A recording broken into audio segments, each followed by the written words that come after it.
Um baú de ouro com o poder de aniquilar exércitos, que guarda os 10 mandamentos e representa a própria presença de Deus na terra. Para a nossa geração, a imagem da Arca da Aliança foi imortalizada pela cultura pop como o maior de todos os tesouros arqueológicos.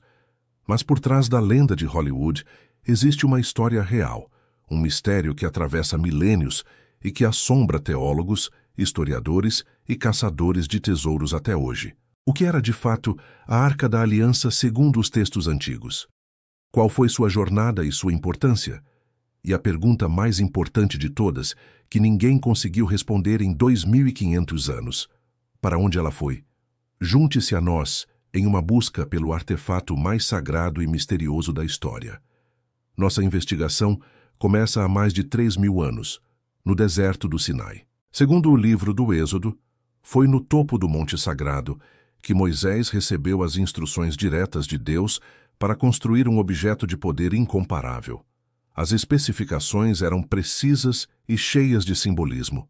Seria uma caixa de madeira de acácia, com pouco mais de 1 metro de comprimento, revestida de ouro puro por dentro e por fora.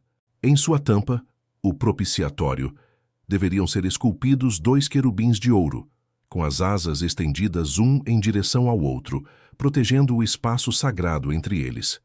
Varas de madeira, também cobertas de ouro, seriam passadas por argolas nas laterais para que a arca pudesse ser transportada pelos levitas, pois nenhum toque humano comum era permitido. Dentro dela seriam guardadas as 2 tábuas de pedra contendo os 10 mandamentos, a aliança literal entre Deus e o povo de Israel. A arca não era apenas um receptáculo. Era o trono terrestre de um Deus invisível, o ponto focal de sua presença no mundo. E ela era poderosa. Os textos bíblicos a descrevem não apenas como um objeto de culto, mas como uma arma de guerra e um guia. Em sua jornada de 40 anos pelo deserto, a arca teria realizado milagres. A narração conta que, ao chegar à Terra Prometida, as águas do Rio Jordão se abriram para que os israelitas passassem. E na famosa Batalha de Jericó, os sacerdotes teriam circulado a cidade murada com a arca por 7 dias, até que, ao som das trombetas, as muralhas intransponíveis vieram abaixo. A arca era um símbolo de fé e, ao mesmo tempo, um instrumento de poder divino e temível. O poder da arca era tão grande que era também perigoso. Em uma batalha, ela foi capturada pelos inimigos de Israel, os filisteus, que a levaram como um troféu de guerra. Mas, segundo a Bíblia, onde quer que a arca fosse, desastres aconteciam. Estátuas de seus deuses amanheciam quebradas, e pragas e tumores afligiam o povo. Aterrorizados, os filisteus devolveram a arca a Israel. Sua jornada culminou quando o rei Davi, após unificar o reino, a trouxe em uma grande procissão para sua nova capital, Jerusalém. Mas seria seu filho, o rei Salomão, que construiria para ela uma morada permanente. Por volta do século X a.C., Salomão ergueu o magnífico primeiro templo, uma das estruturas mais lendárias do mundo antigo. No coração deste templo havia uma sala cúbica, sem janelas, perpetuamente na escuridão, chamada Kodesh HaKodashim, o Santo dos Santos. Era o lugar mais sagrado da terra.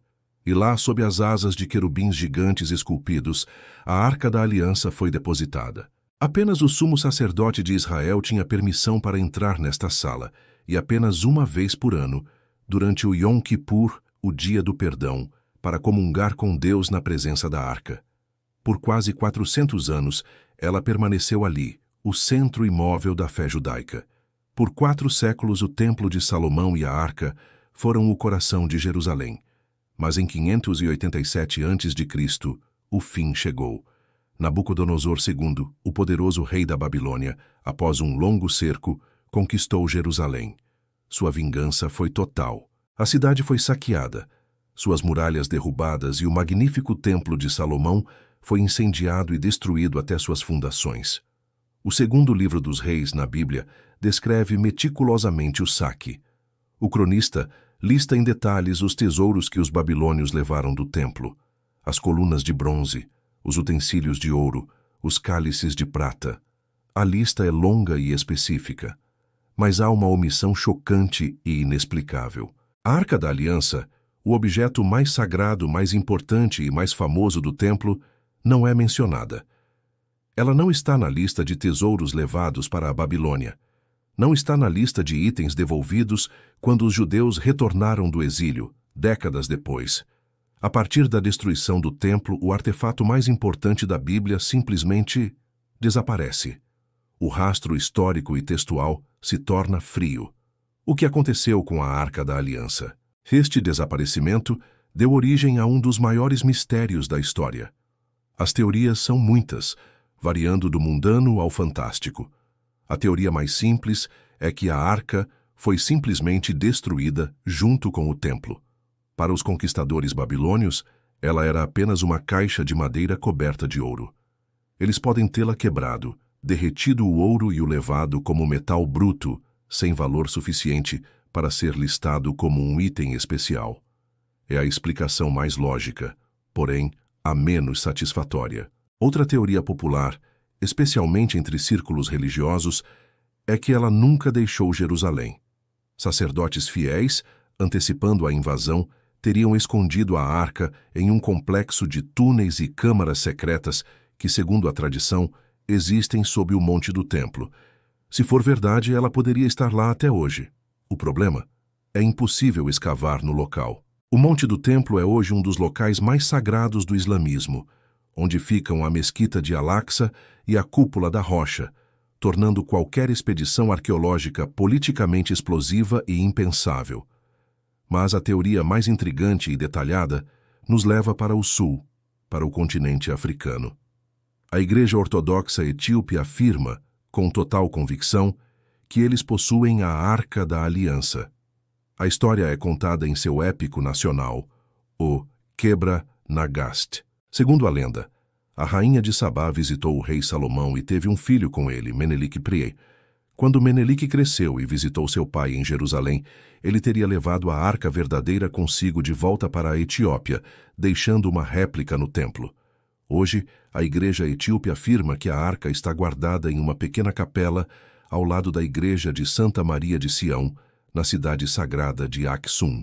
O local é protegido por um único monge guardião, que é a única pessoa no mundo autorizada a ver o artefato e que nunca pode deixar os limites da capela até sua morte. Ninguém, nem mesmo o imperador ou o líder da igreja, pode vê-la. Para a Etiópia, não é uma teoria, é um fato vivo de sua fé. Então, onde está a arca? Destruída, escondida sob Jerusalém, guardada na Etiópia.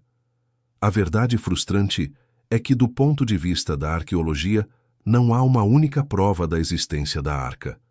Nenhuma inscrição de época, nenhum fragmento, nada. Sua história reside inteiramente nos textos sagrados, nas lendas e na fé. Talvez sua importância não esteja em sua localização física, mas no que ela representa. A Arca da Aliança é mais do que um baú de ouro. É um símbolo poderoso da conexão entre o divino e o humano, um símbolo da aliança, da lei e da presença de algo maior que nós mesmos. E é por isso que, seja ela um fato histórico ou um poderoso artefato de fé, a busca pela Arca Perdida continua a nos fascinar, permanecendo como um dos maiores e mais sagrados mistérios do nosso códice histórico.